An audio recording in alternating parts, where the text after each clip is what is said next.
बोलो जयकारा बोल मेरे श्री गुरु महाराज की जय। दयालु श्री परमहंस दयाल जी महाराज की जय। हम लीला श्रवण कर रहे हैं चनाब दरिया की, किस प्रकार उसके मन में लालसा पैदा हो गई श्री गुरु महाराज जी के चरण कमलों को छूने की, चरण पोसी करने की। अब तो नहीं मुझसे रहा जाता, रोको ना मुझे जाने दो, मेरी हालत पर रहम करो, मुझे बिगड़िया जे बनाने दो। जलधारा का ये कहना था कि अब मुझसे रहा नहीं जाता, मेरे रास्ते में कोई रुकावट मत डालो, मुझे जाने दो, मेरी हालत पर तरस करो, मुझे भी अपनी बिगड़ी बना लेने दो, मुझे भी इन पवित्र चरणों का स्पर्श करने दो, मेरे रास्ते से हट जाओ। मैं रेत के टीले तो क्या, मकानों और चट्टानों को भी चूर करके उन पावन चरणों का स्पर्श करके ही रहूँगा। ऐसा मन के अंदर एक वेग आ गया, उत्पन्न कर लिया अपने अंदर। हे पवन देव मेरी मदद करो, वह जोश आज मुझ में भर दो, मैं फांद जाऊं पर्वत शिखर, मुझे ऐसा दीवाना कर दो।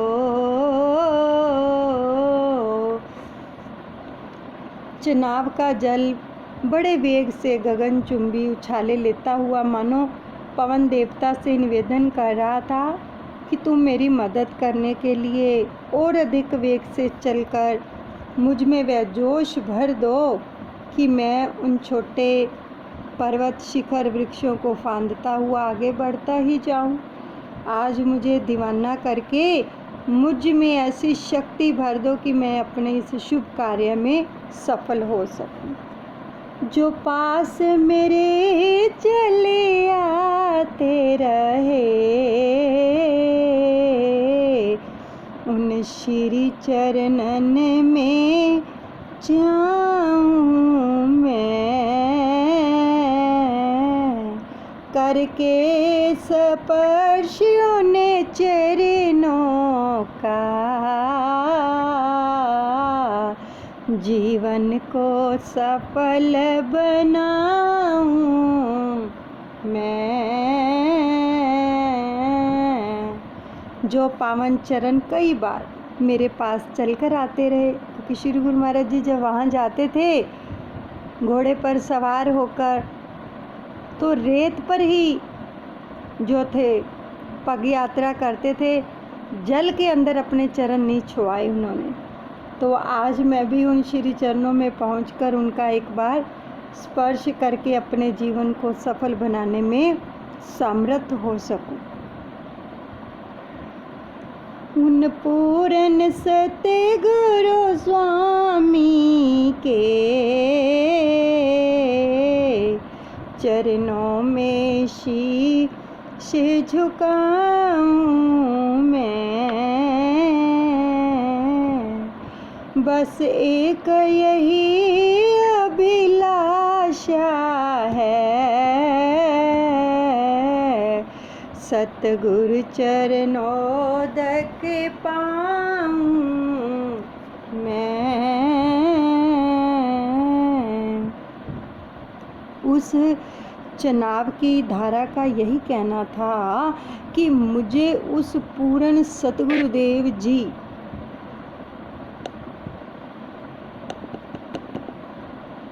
महाराज जी के चरणों तक अवश्य पहुंचना है। उन चरणों में शीश झुकाने की और उनको स्पर्श करने की मन की अभिलाषा जो है अवश्य पूरी करनी है। उन चरणों का चरणोदक लेकर ही वापिस जाना है। जल चनाव तट तोड़ कर फैल गया चाहूं ओर, सतगुरु फैल गया चाहूं ओर।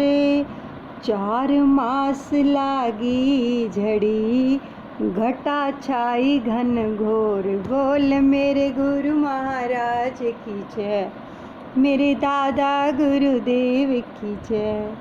चनाव का जल ऐसे बड़े ही वेग से आगे बढ़ता हुआ किनारे यानी तट तोड़ता हुआ चारों ओर फैलता जा रहा था। वर्षा बड़े वेग से हो रही थी, मानो श्रावण मास की झड़ी लग रही हो। चहुं ओर घनघोर घटाएं छाई हुई थी। 4 मास यानी 4 महीने तक ये झड़ी लगी रही। दल बल से उठी घने घोरे घटा, चारों ही ओर से घेर लिया। बादल गरजे बिजली चमकी, रुख उसी और को फेर लिया। बड़े ही दलबल के साथ घनघोर वर्षा ने घेरा डाला हुआ था और बादल भी गरज गरज कर अपना जोर दिखा रहे थे। बिजली की चमक आधी रात में ऐसा भयानक रूप धारण किए हुई थी कि मानो टूट टूट कर वह धरातल में उतर जाना चाहती है। अब इस प्रकार से चनाव के जल में उथल पुथल शुरू हो गई और जल आगे ही आगे बढ़ता चला गया। जिस ओर स्थान चकोड़ी था,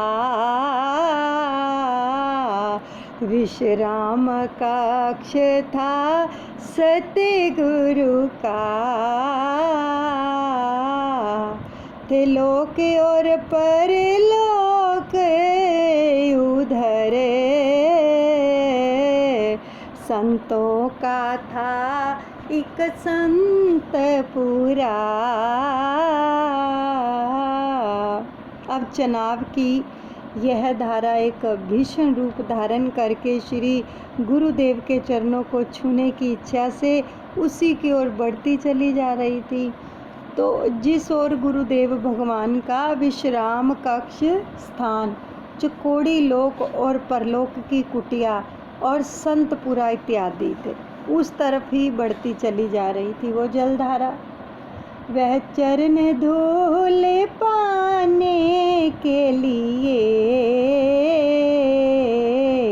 दल बल से तैयारी कर ली।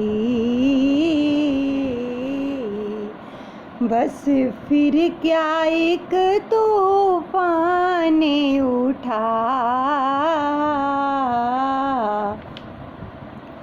और उछल कूद जारी कर दी। अब उस पावन चरण धूलि को प्राप्त करने के लिए उसने बड़ी ज़बरदस्त तैयारी करके एक प्रकार का तूफानी कोलाहल मचाकर उछल उछल कर वृक्षों और रेतीले टीलों को फांदता हुआ सागर के समान चारों ओर फैलता ही चला गया चनाव दरिया। उस मार्ग में कई लोग बाग, कुछ सिद्ध फकीर भी रहते थे, जिनकी कुटिया के छपर माल मवेशी जल में बहते थे। अब उसी रास्ते में कई लोग बाग रहते थे और गांव भी थे, साधु संतों, फकीरों के और सिद्ध पुरुषों के डेरे स्थान भी थे। अब लोगों के छप्पर, झोंपड़ियाँ और बाग बगीचे भी थे। माल मवेशी यानी पशुधन भी था। सब कुछ अस्त व्यस्त हो गया। ये अब सब जगह जलथल हो गया और सभी पानी में तैरने लगे। उस सिद्ध पुरुष के पास जाए कई लोग हियर जे गुजारे रहे, हम पर कुछ रहम किया जाए, बर्बाद कई परिवार हुए। अब चकोड़ी स्थान के रास्ते में एक सिद्ध पुरुष का डेरा था, तो लोगों में उनकी बड़ी मान्यता थी। दुख सुख में लोग उन्हीं के पास भागते थे। आज भी वहाँ पर लोगों की एक भीड़ लगी हुई थी और दुखी जन जो थे वो प्रार्थना कर रहे थे कि हे फ़कीर साईं, हम बर्बाद हो गए, हम पर दया करो, इस तूफ़ान को किसी तरह से भी रोक दो और हमारे मकान जो हैं वो डूब गए हैं, कई परिवार जो बर्बाद हो गए हैं। उस सिद्ध पुरुष ने उत्तर दिया, बड़े ध्यान से सुनो क्या उत्तर दिया। दरिया ये चकोड़ी जाएगा, करने दो कदम बोसी से को, ये तो कल ही वापिस आ जाएगा। अब उस सिद्ध पुरुष ने दुखी लोगों को संतावना दी, तसल्ली देते हुए फरमाया, समझाया कि इसमें घबराने की कोई बात नहीं है। थोड़ी देर के लिए अस्थायी रूप से तुम लोग अपने बचने का कुछ उपाय कर लो। सच तो ये है कि यह चनाव का जो जल है ये रुकने वाला नहीं है और ना ही हम इसको ही रोक सकते हैं। ये उस फ़कीर साईं ने उनको फरमाया कि मैं भी नहीं रोक सकता इसको, क्योंकि यह दरिया जो है वो चकोड़ी वाले श्री गुरु महाराज जी की कदम बोसी यानी चरण स्पर्श करने जा रहा है, तो इसको कौन रोक सकता है। यह चरण वंदन करके कल सवेरे वापस जो है लौट जाएगा। जो गुरु चरणों का प्रेमी है वह रुकेगा मंजिल पर जाकर, तुम भी इससे कुछ शिक्षा लो, रुकना अपना मकसद पाकर। ये फ़कीर साईं ने यहाँ पर बहुत सुंदर वचन उन सभी लोगों को फरमाए कि जो महापुरुषों के या गुरु चरणों के प्रेमी होते हैं वे अपनी अपनी मंजिल पर पहुंचकर ही दम लेते हैं, बीच में कभी भी नहीं रुकते। हमें भी इस जल धारा से यह उपदेश लेना चाहिए कि अपने लक्ष्य की पूर्ति किए बिना बीच में कहीं भी जो है रुकना नहीं चाहिए। कितने सुंदर वचन हैं। ये फ़कीर साईं ने उन सब लोगों को समझाया कि जब तक हम अपने लक्ष्य की प्राप्ति ना कर लें हमें रुकना नहीं चाहिए। जैसे उसके रास्ते पर चनाव दरिया के रास्ते में कितना कुछ आया लेकिन वो रुका नहीं ना, वो अपने चकोड़ी जाकर ही रुका और वहाँ पर उसने चरण स्पर्श भी किए। ऐसे ही क्या होता है, इसमें बहुत सारे राज छिपे हैं इन लीलाओं में। अब सभी ने नाम दीक्षा ली है, सभी गुरु प्रेमी हैं, लेकिन गुरु का प्रेम पाने के लिए घर में ही रहकर हमारे ऊपर कई ऐसी प्रतिकूल परिस्थितियां आ जाती हैं और हम तो मन मोड़ लेते हैं, डामाडोल हो जाते हैं, तो फिर इसलिए हम अपनी मंजिल तक नहीं पहुंच पाते। तो कितना कितना हमें कई कई जन्म ही लेने पड़ जाते हैं उस मंजिल तक पहुंचने के लिए। इसलिए परिस्थितियां भले आएं, नाम भजन सिमरन सेवा नहीं छोड़नी चाहिए। तो सतगुरु कृपा करते हैं, जैसे इस दरिया के ऊपर की, क्योंकि उसने धार लिया था चाहे कुछ भी हो जाए मैंने तो चरण पोसी करनी है। सतगुरुदेव भगवान की चरण पोसी करके ही मैं लौटूंगा। मंजिल की धुन में चले चलो,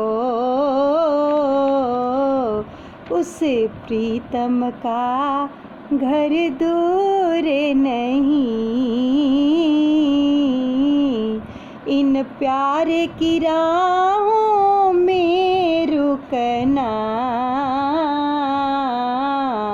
गुरु प्रेम कोई दस्तूर नहीं।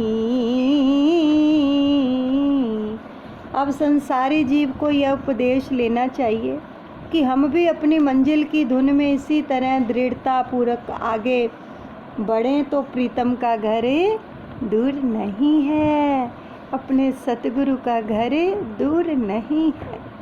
बस चलते चलो। अगर इन परिस्थितियों की ओर ध्यान ना देकर हम सिर्फ जरा हिम्मत की ज़रूरत है। प्रेम के मार्ग में रुकावटें भी आती हैं और कई खड्डे खाइयाँ, कई टीले भी आते हैं, किंतु प्रेमी के लिए रुकना कोई दस्तूर नहीं है। पुरुषार्थ हिम्मत से आगे बढ़ते चलो, दुनिया की कोई भी कठिनाई तुम्हें रोक नहीं सकेगी। बस अपने मन में कभी हिम्मत ना हारो, मायूस ना हो। उस सतगुरु की याद को अपने दिल में बसा के रखें कि हाँ, हम कभी तो पहुँच ही जाएंगे ना, चाहे धीरे धीरे ही चलें। सतगुरु के दरबार में पहुँच गई जलधार, तो सतगुरु पहुँच गई जलधार। आंगन विचरत प्रभु लखे, लीने चरण पखार, बोल मेरे गुरु महाराज की जय, मेरे दादा गुरुदेव की जय। अब चनाव की यह जलधारा बड़ी तेजी से श्री चकोड़ी स्थान पर यानी मालिक के दरबार में पहुंच गई। उस आधी रात के समय महाराज श्री विश्राम यानी शयन कर रहे थे। आधी रात का समय था जब चनाव दरिया चकोड़ी पहुंचा। तो उस आधी रात के समय हरिहर बाबा शयन कर रहे थे मिडनाइट में। तो किंतु वह अंतर्यामी प्रभु उस भीषण जल वेग को शीघ्र ही शांत करने की इच्छा से आप स्वयं ही अपने विश्राम कक्ष से एकाएक प्रांगण में आ गए, यानी बरामदे में आ गए, आंगन में आ गए। शयन कक्ष से निकलकर पता था कि आ गया है चनाव दरिया, श्री चरण कमलों को छूने के लिए, चरण पोसी करने के लिए। अब जब तक सेवादार, क्योंकि बारिश भी हो रही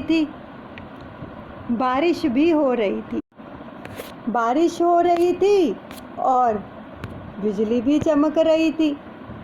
अब क्या हुआ, जब श्री महाराज अपने विश्राम कक्ष से उठकर प्रांगण में आ गए, तो जब तक सेवादार श्री महाराज जी के लिए छाता लेकर आते, क्योंकि बारिश थी तो वो छाता लेके आ रहे थे। जब तक वो छाता आदि लेकर बाहर पहुँचे, भैया तब तक तो दरिया चनाब की वह भाग्यशाली धारा जो थी महाराज श्री के चरणों का कई बार स्पर्श करके, जब तक वो बाहर आते सेवक छतरी लेकर, तो उनके आने से पहले चनाब दरिया था जो उसकी जो जल धारा थी वो तो हरिहर बाबा के कई बार, एक बार नहीं कई बार चरण स्पर्श करके चरणामृत पान करके अपनी मनोकामना पूरी करके वापस लौट रही थी। देखो, और इंद्रदेव भी पूरी तरह से परम प्रभु की सेवा का लाभ उठाकर शांत हो चुके थे, क्योंकि बारिश फिर रुक गई जब दरिया वापस चला गया।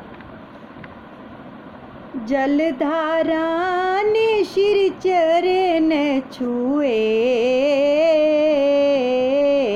और तुरत ही वापिस लौट पड़ी। धीरे धीरे कुछ शांत हुई वह 4 मास की कड़ी झड़ी। अब दरिया चनाब ने श्री सतगुरुदेव भगवान के चरण छूने थे सो छू लिए और श्री चरणों की पग धूलि ग्रहण करके तुरंत वापस लौट पड़ी। और उस भयंकर जल धारा की वापसी के साथ ही 4 मास की जो बारिश की झड़ी लग रही थी ना 4 महीनों से, और वह भी धीरे धीरे शांत हो गई। जलदेव इंद्र प्रसन्न हुए, सतगुरु का आशीर्वाद लिया। घन घोर घटाओं को तुरंत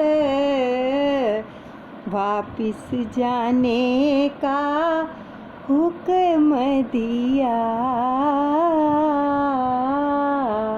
अब क्या हुआ? प्रभु चरणों का स्पर्श करके देवराज इंद्र तो बहुत ही प्रसन्न हुए। सतगुरुदेव जी का आशीर्वाद प्राप्त करके इंद्र ने जो बादल बड़े जोर शोर से गरज गरज कर जो उसके बादल थे वर्षा कर रहे थे, उन घन घोर घटाओं को वापस लौट जाने की आज्ञा दे दी कि अब बस करो। सब निकट निवासी चकित हुए, जब जल चनाव का उतर गया।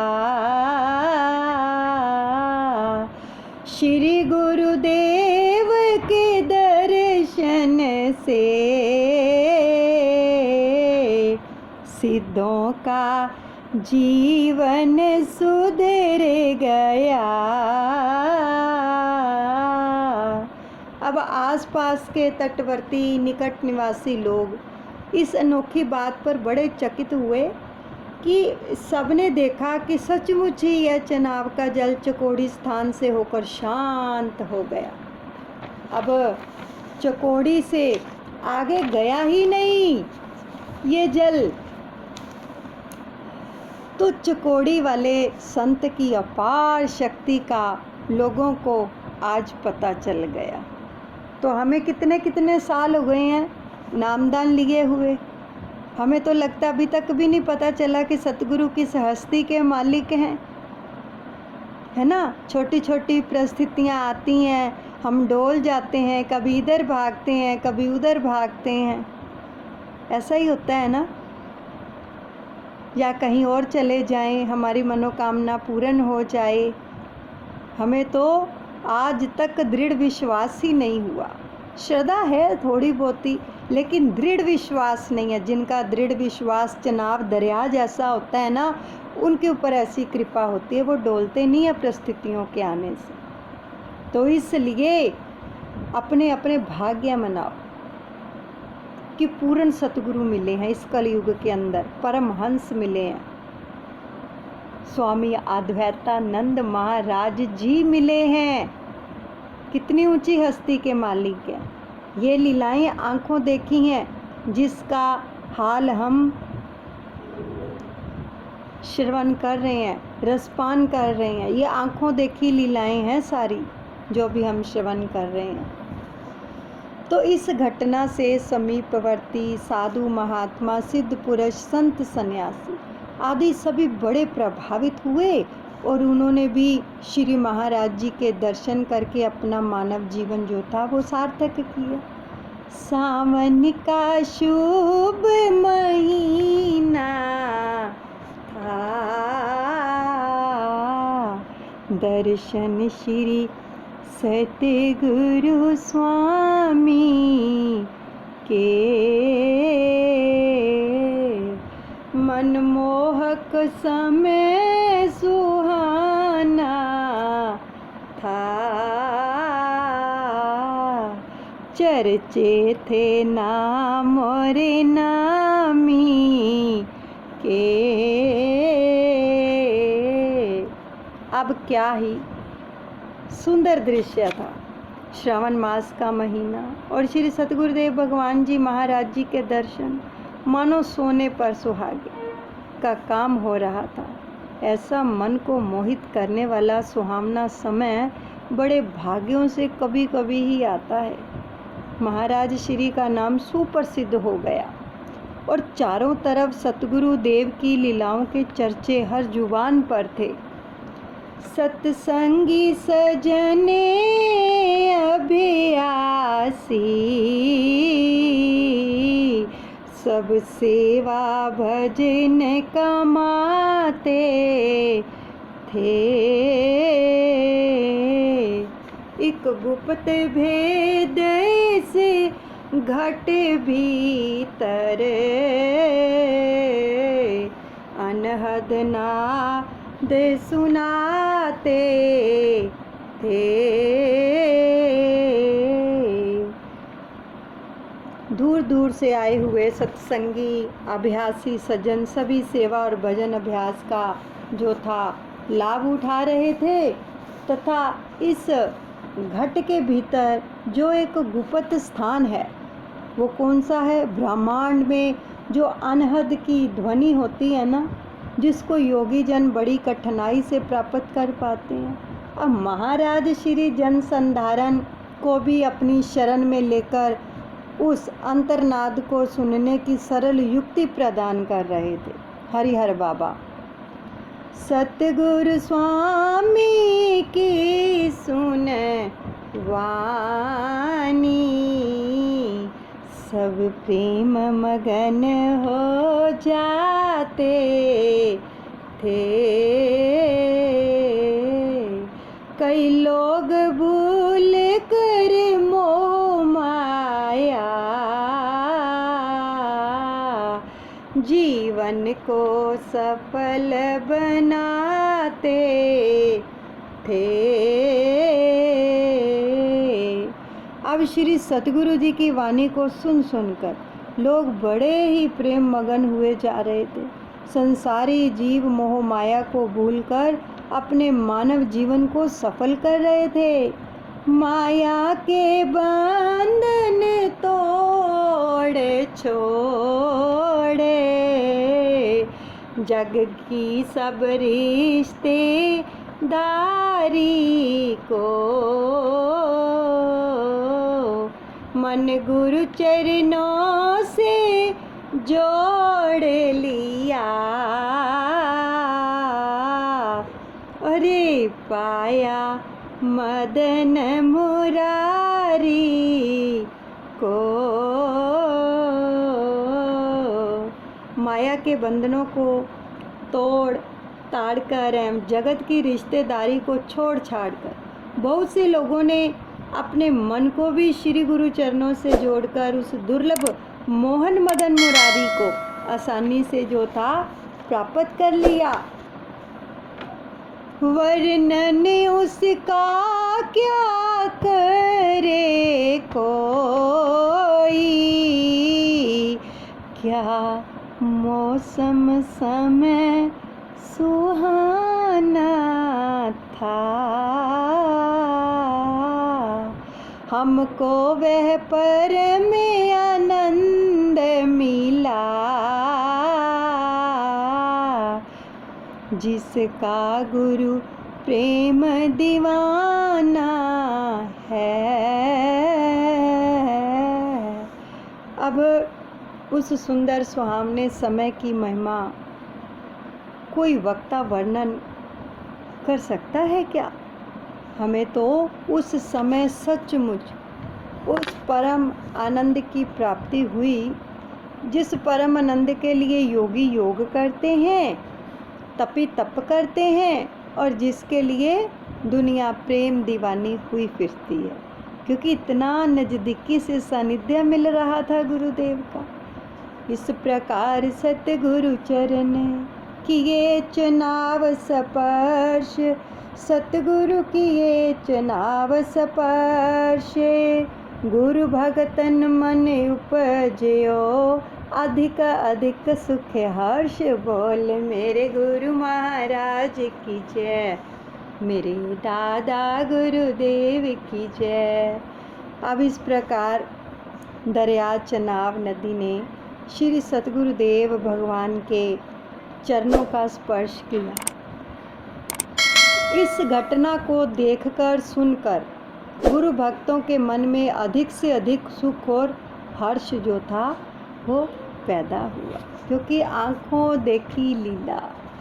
जिन्होंने ये सब देखा उनके ऊपर कितनी कितनी कृपा बरसी, जिन्होंने ये नज़ारे लूटे हैं साक्षात सतगुरुदेव भगवान के चरणों पे। यहीं पर हम विश्राम देते हैं। कल जो लीला आएगी वो है एक भगत की रक्षा कैसे की प्रभु ने, बड़े प्रेम से श्रवण करेंगे। बोलो जयकारा बोल मेरे श्री गुरु महाराज की जय। दयालु श्री परमहंस दयाल जी भगवान की जय। कहीं पर भी सत्संग में जाओ या इस प्रकार की हमें जीवनियाँ श्रवण करने का सुंदर सौभाग्य प्राप्त हो तो बातें मत किया करो।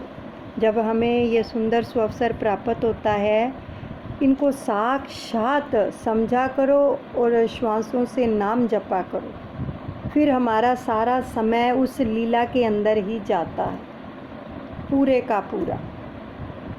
ये होता है मन को लगाना। अगर प्रभु ने ये मौका दिया है तो पूरा 100% उसको दो। दादा गुरुदेव सबका मंगल करें।